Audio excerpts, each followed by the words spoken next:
Ito ngayon ang inaharap na issue ni VP Sara Duterte tungkol sa kanyang ginagawang comics na pinamimigay sa mga estudyante na ginagamitan ng pundo ng gobyerno. 10 million ang pundo rito sa comics lang na ito na hindi naman textbook, hindi naman magagamit talaga ng mga estudyante at walang kabuluhan, kundi campaign materials niya personal na pinamagatan niya ang tunay na kaibigan. At siya yun. Narito ang kumpletong ulat galing sa saksi.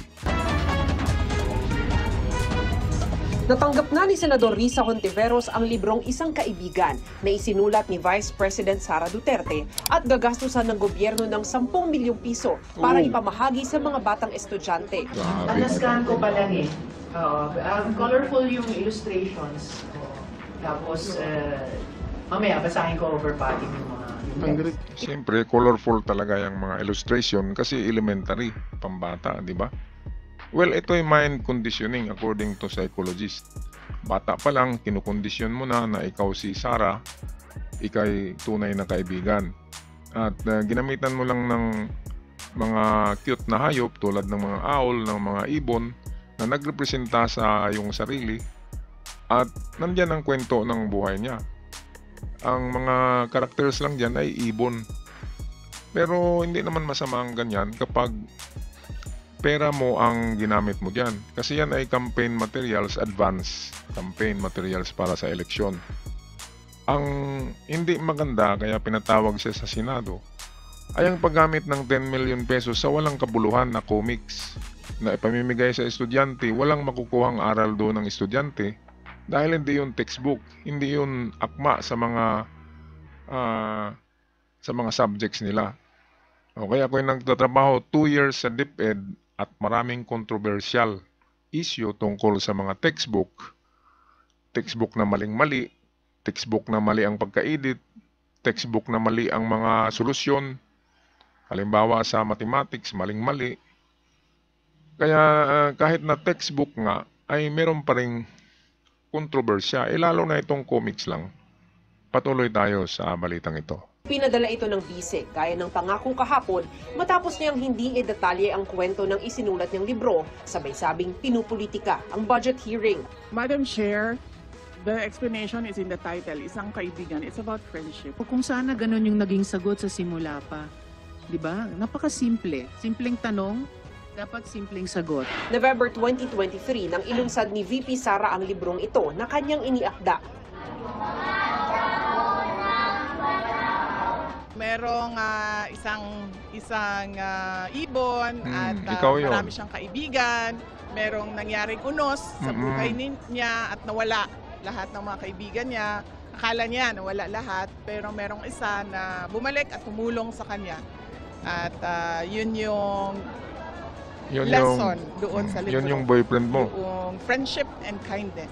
Sa huling pahina ng libro, nakalagay hindi lang pangalan kundi pati ang larawan ni VP Sara. Ito na yun. Ito na yung mind conditioning kasi sa ending page, sa panghuli, ay nakalagay ang tunay na kaibigan.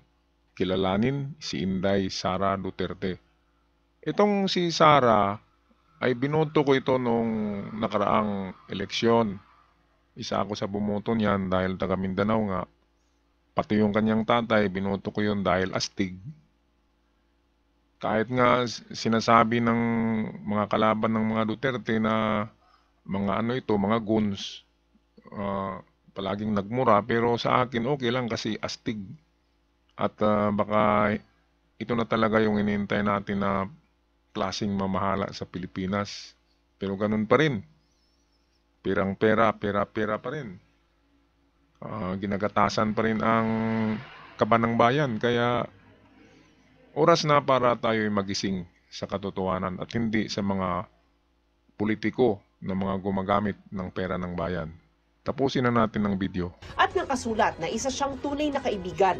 Pero sabi ni Hontiveros, ang issue ay hindi tamang gastusan ng 10 milyong piso ng gobyerno ang pamamahagi ng libro. Improper request yan.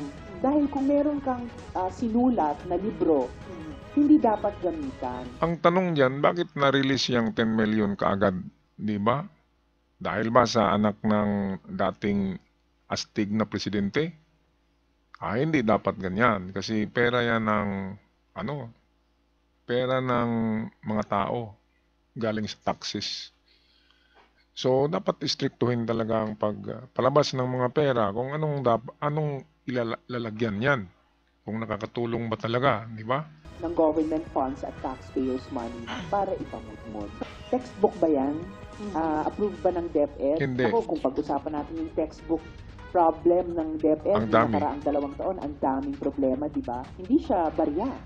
At 10 million na galing sa buwis ng mamamayan. So, pera pa rin na hawak ng gobyerno na dapat tanungin ng Kongreso. Kaya imbis Tama, na gamitin sa pamumudmod ng libro, ipalilipat ni Hontiveros ang pondo sa ibang programa. Gayon din ang iba pang pondo ng Office of the Vice President na nilaan ito sa mga programang pareho lang sa ginagawa ng ibang ahensya. Ayan, tama yan. Ang galing talaga nitong si Risa Hontiveros. Bilib din ako dito.